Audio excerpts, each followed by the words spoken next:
So I'm going to keep this video short. This video will basically go over create radars and how to use radars, how to use cannons, etc., etc. Right, let us begin. So, loading into the world, we have three different chests in front of us. The first thing we're gonna do is we're gonna open up the radar's chest. All right, so let's just get to that.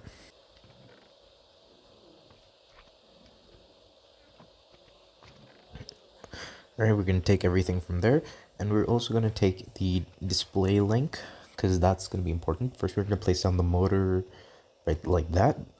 Right, we're going to place a radar bearing. The radar bearing itself is functionally similar to the mechanical bearing. They're almost one and the same, except this requires a radar receiver block. This one, yeah. So you jump and you place it right there. All right. Then around it, you have to place radar plates and radar dishes. These two things are functionally the same. Radar plates and radar dishes have no actual difference except crafting recipes and looks, right? They're functionally the same thing. Now you're going to use glue. Sorry for the things. I was actually testing this mod out earlier. You're going to use glue. You're going to connect it like you would for a mechanical bearing. Right, and then you're going to go down and click this to assemble. Right, so beautiful. Now what's gonna happen is I'm just gonna increase speed. Now, an important detail to note is that the speed of rotation is actually governed by, if I'm not mistaken, the number of dishes divided by 10. I could be wrong, but that's trivial details. We'll look at that later. Now we're just going to set up a monitor right here.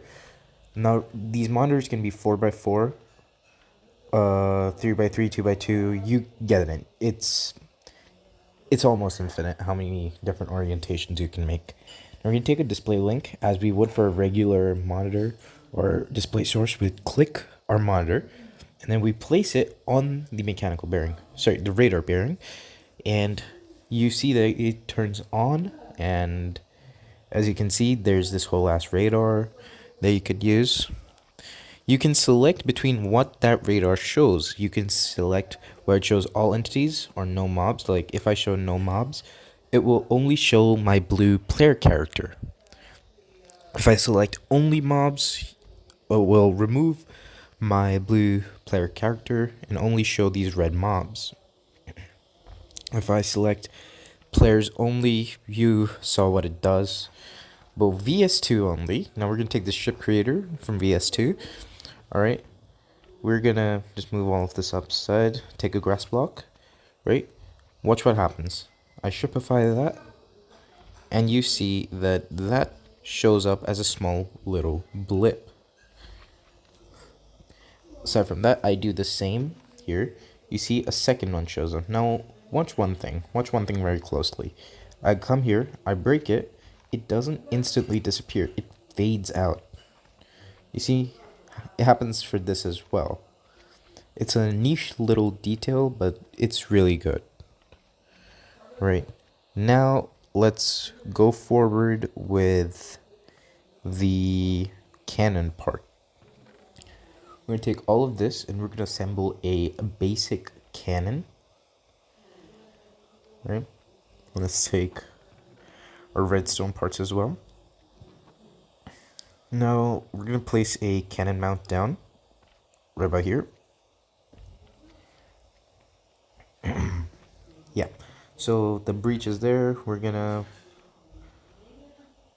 just place down these two chambers. Remember, orientation does matter because this mod is still a little buggy.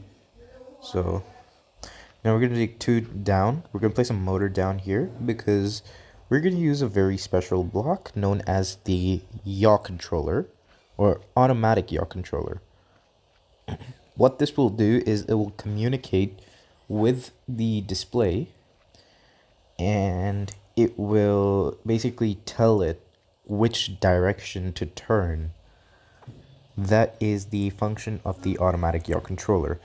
Similarly, we're going to do it for pitch. So auto pitch controller and creative motor. I'm going to run that up total 256.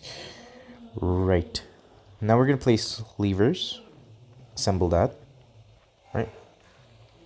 What I'm going to do right now is I'm going to place the display link the same way I did for the radar, and I'm going to do it for both of these individually. Now, one thing to note is never place your display links right next to the redstone source. It will block the signal from these redstone sources, or actually the redstone source will block the signals from these display links.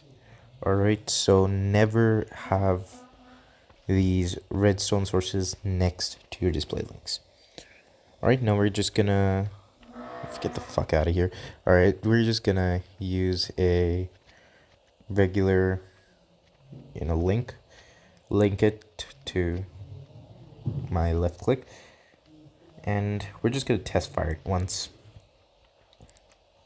right, just to see whether this actually works.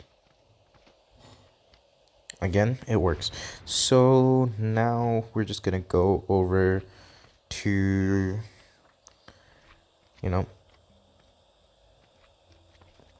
we're gonna finally test out the radar functionality. What we'll do is we'll go to the radar, right, because everything is linked. We're gonna go to all entities, and we'll basically take a mob. We'll right click on it like so, and as you see, it auto fires. As long as it has ammunition and as long as that entity is alive, it will keep on firing. Now we're just going to reload it once. Right, we'll close this breach. Let's see, who shall we target? Top one. As you can see, it went out of render distance too, but it works. It works really, really nicely. Now I'm going to disassemble, and I am going to start with showing you the guided fuse. Now basically I'm gonna make this into an NBT middle click, basically a fused